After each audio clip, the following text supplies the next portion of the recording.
Good morning बच्चों। तो देखिए, कल हमारा 8वां जो चैप्टर था उसका अर्थ कंप्लीट हो गया था। ठीक है बेटा, 8वें चैप्टर का हमने कंप्लीट अर्थ पढ़ लिया था। अब हम पढ़ेंगे आज 8वें चैप्टर के क्वेश्चन आंसर्स।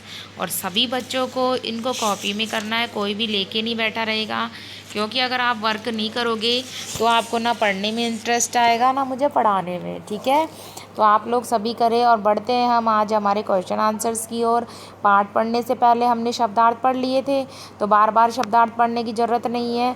अब हम पढ़ते हैं आज के प्रश्न उत्तर। तो देखिए, पहला प्रश्न, सर्वान् श्लोकान् स्वस्वर गायते, कि सभी श्लोकों को स्वर के साथ गाओ। तो ये हमने गा के ही पढ़े थे, तो ये आपको करना नहीं है। दूसरा, श्लोकांशानाम योज्य, श्लोकों को जोड़िए। श्लोकांशाम योज्य, श्लोकों को जोड़िए। तो देखें, अपन ने श्लोक पढ़े थे, अपन को आते थे। ठीक है, अब देखिए हम इसको जोड़ेंगे। तो देखिए जोड़ेंगे कैसे, देखिए जल्दी। कि देखो, तस्मात् प्रिय ही वक्तव्यम, इसलिए प्रिय वचन ही बोलने चाहिए। वचने का दरिद्रता, बोलने में कंजूसी नहीं करनी चाहिए। इसको इससे जोड़ेंगे, मतलब आप दोनों को सामने लिखना, ए को और बै को आगे पीछे, बीच में जगह छोड़ देना। फिर आप ऐसे क्रॉस चिन्ह लगाते जाना। जैसे गच्छन पिपीलिको याति, जाती हुई चींटी कहाँ तक चली जाती है? 100 मीलों तक, सैकड़ों मीलों तक। प्रिय वाक्य प्रदानेन, प्रिय वाक्य बोलने से सभी जंतु संतुष्ट होते हैं। किम भवेत तेन पाठेन, क्या नहीं पढ़ा? पाठ पढ़ने से बेकार, जो अपने जीवन को सार्थक ना बनाए। कृष्ण, कौआ भी काला होता है और कोयल भी काली होती है, दोनों में कोई भेद नहीं है। आगे समझ में?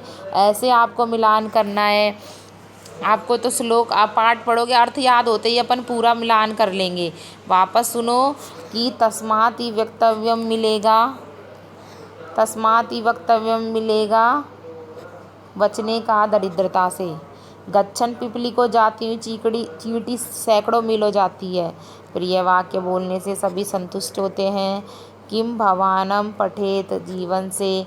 और कौआ भी काला और कोयल भी काली, दोनों में क्या भेद है? आगे देखिए, प्रश्नानाम उत्तराणि लिखत, प्रश्नों के उत्तर लिखिए। तो देखिए, सर्वे जंतवः केन तुष्यन्ति, सभी जंतु किससे चुप होते हैं? तो अपन लिखेंगे सर्वे जंतवः, केन की जगह लिखना है बेटा सभी को, प्रिय वाक्य प्रदानेन, प्रिय वाक्य प्रदानेन। प्रिय वाक्य बोलने से सभी जंतु संतुष्ट होते हैं। पिक काकयो भेदः कदा भवति, पिक काकयो भेदः वसंत काले भवति, वसंत काले। पिक काकयो भेदः वसंत काले भवति। ठीक है, कै गच्छनम योजनानाम शतान्यपि याति, तो इसमें आएगा पिपीलिका। पिपीलिका मतलब जाती हुई चींटी, 100 मीलों तक पिपलिके, पिपलिके जाती हुई चींटी। ठीक है, अस्माभिः किम वक्तव्यम, हमें क्या बोलना चाहिए? अस्माभिः प्रियम वक्तव्यम। आगे सबको समझ में? दोबारा सुन लीजिए कि सर्वे जंतवः केन तुष्यन्ति, सभी जंतु किससे संतुष्ट होते हैं? सर्वे जंतवः प्रिय वाक्य प्रदानेन तुष्यन्ति। आपको इसमें से केन को हटाना है। अब ये नहीं कि आपको जैसे मैंने कर दिया प्रश्न में ऐसे हटाना है, आपको ऐसे कोई क्रॉस नहीं करना। आपको सिर्फ क्या करना है? आपको क्या करना है बेटा कि है ना, जब आंसर लिखो तो आप ऐसे लिखोगे, सर्वे जंतवः प्रिय वाक्य प्रदानेन तुष्यन्ति। दूसरा, पिकै काकयो भेदः कदा भवति, आंसर लिखेंगे जब पिकै काकयो भेदः वसंत काले भवति। कै गच्छन योजनानां शतान्यपि याति, तो पिपलिकै गच्छन योजनानां शतान्यपि याति। अस्माभिः किं वक्तव्यम, अस्माभिः प्रिय वक्तव्यम, अस्माभिः प्रिय वक्तव्यम। अब आगे देखिए, उचित कथनानाम समक्षम आम, अनुचित कथनानाम समक्षम न लिखिए। वही कि जो उचित यानी सही कथनों के सामने आम, आम का अर्थ होता है हाँ, और आम का अर्थ होता है हाँ, और अनुचित कथन के सामने न, जिसका अर्थ होता है नहीं। ठीक है, लिखना है। अब देखो जब कैसे लिखोगे, हाँ और नहीं, आप इंग्लिश में करते हो राइट और रॉन्ग, ठीक है, वैसे हमको यहाँ हमने लिखना है। जैसे पहले अर्थ आएगा तो ही लिखोगे, ऐसे तो कैसे लिखोगे। देखो काके कृष्ण ने भवती, काके यानी कौआ, कृष्ण यानी काला नहीं होता है। अब कौआ क्या काला नहीं होता कि काला ही होता है, तो ये आ जाएगा नहीं, ये वाक्य झूठ है। अस्माभि प्रियम वक्तव्यम, हमें प्रिय बोलना चाहिए, सही है, तो इसमें आएगा आम, हाँ हमें प्रिय बोलना चाहिए। वसंत समय पिक काकयो भेद भवती, वसंत ऋतु के समय कोयल और कौवे में भेद होता है, बिल्कुल सही है ये भी, ठीक है।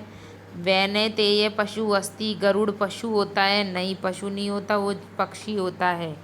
वचने दरिद्रता न कर्तव्यम, बोलने में कंजूसी नहीं करनी चाहिए, सही है आम। आ गया समझ में सभी को, आया बेटा सभी को समझ में, ठीक है। वापस सुन लो, देखो मेरे को अर्थ याद था इसलिए मैंने भर दिया कि कौवा काला नहीं होता, गलत। हमें प्रिय वाक्य बोलने चाहिए, हाँ। वसंत ऋतु के समय दोनों में अंतर होता है, हाँ। वैने तय गरुड़ पशु होता है, नहीं। और प्रिय वाक्य बोलने में दरिद्रता नहीं करनी चाहिए। आगे देखिए, अब अपन बढ़ते हैं। मंजूषात समानार्थकानि पदानि चित्वा लिखत, मंजूषा में दिए गए समानार्थक पदों को चुनकर लिखिए। जो हमारी ये मंजूषा है ये कहलाती है आपके इंग्लिश में फिल इन द ब्लैंक्स, और हिंदी में कहलाती है रिक्त स्थानों की पूर्ति कीजिए। अब हमको इसने ऑप्शन ऊपर दे रखे हैं, हम इस ऑप्शनों को इसमें भरेंगे। तो देखिए वचने, वचन होता है हमारी बात, तो वचने का बोलेंगे अब कथने, क्या बोलेंगे वचने को, कथने, ठीक है। पहला वैनेतय गरुड़, तो इसमें आएगा गरुड़, ठीक है। पुस्तके ग्रंथे, उद्यमेन परिश्रमेण मेण, ठीक है। पिके कोकिल है, क्या आ जाएगा, कोकिल, ठीक है। आगे समझ में, देख लीजिए अपन ने मंजूषा भरी, तो देखिए पहले में आएगा कथन, दूसरे में आएगा गरुड़, तीसरे में आएगा ग्रंथ, चौथे में आएगा परिश्रमेण, और पांचवें में आएगा कोकिल। आगे समझ में, आगे देखिए विलोम शब्द योजियत, मतलब जो ये कै है इसमें विलोम शब्द दे रखे हैं, इनके विलोम शब्द हमको खे से मिलाने हैं। अब आप लिखना कि एक तरफ कै एक तरफ खे, बीच में गैप छोड़ देना, जैसे इसमें दे रखा आपको भी गैप छोड़ना है। तो देखो आप मिलाएंगे, सार्थक मिलता है निरर्थक से, कृष्ण मिलता है काला यानी सफ़ेद, अनुचितम उचितम, गच्छति जाना, आगच्छति आना, जागरत यानी जागना, और सुप्तस्य यानी सोना। जैसे हिंदी में ट्रांसलेशन करोगे तो देखो सार्थक यानी उचित और निरर्थक यानी अनुचित। कृष्ण मीन्स काला और श्वेत मीन्स गोरा, अनुक्तम यानी सही और उक्तम यानी गलत, अनुक्तम यानी गलत, उक्तम यानी सही। गच्छति मीन्स जाना और आगच्छति मीन्स आना, जागृतस्य जागना और सुप्तस्य सोना, ठीक है बेटा, ये विलोम शब्द हो गए, ठीक है। आज हमारे क्वेश्चन आंसर्स पूरे हो गए, सारे पार्ट भी पूरा हो गया कंप्लीट। तो एक बार फिर से आप प्रश्न उत्तर देख लीजिए, मैं फटाफट मिला देती हूँ। तो देखिए कि आपको कै खंड को खे खंड से मिलाना है, तो मैंने बताया था एक तरफ ये लिखना एक तरफ ये लिखना, बीच में जगह ज़रूर छोड़ना। तो देखिए तस्मात् ही वक्तव्यम, वचने का दरिद्रता, जाती हुई चींटी 100 योजन तक जाती है, प्रिय वाक्य बोलने से सभी जंतु संतुष्ट होते हैं, तो क्या पाठ पढ़ने से जीवन सार्थक नहीं होता, कौवा भी काला और कोयल भी काली होती है, तो दोनों में क्या भेद है, ठीक है। आगे प्रश्नों के आंसर तो देखिए, सभी जंतु प्रिय वाक्य बोलने से, प्रिय वाक्य प्रदानेन बोलने से संतुष्ट होते हैं। पिक काकयो भेदय वसंत काले, ठीक है। आगे तीसरा, कै गच्छन पिपलिके, जाती हुई चींटी पिपलिके। अस्माभि किम वक्तव्यम, अस्माभि प्रिय वक्तव्यम, ठीक है। आगे देखिए आम और न भरना है, तो देखिए कौवा काला नहीं होता, होता है, तो इसमें आएगा न। हमें प्रिय वाक्य बोलने चाहिए, हाँ। वसंत ऋतु के समय कोयल और कौवे में भेद होता है, हाँ। गरुड़ पक्षी पशु होता है न। और वचन बोलने में कंजूसी नहीं करनी चाहिए, सही है आम। ठीक है, आगे बढ़ते हैं। देखिए, मंजूषा में भरे हुए शब्दों को लिखिए। तो देखिए वचने आ जाएगा कथने,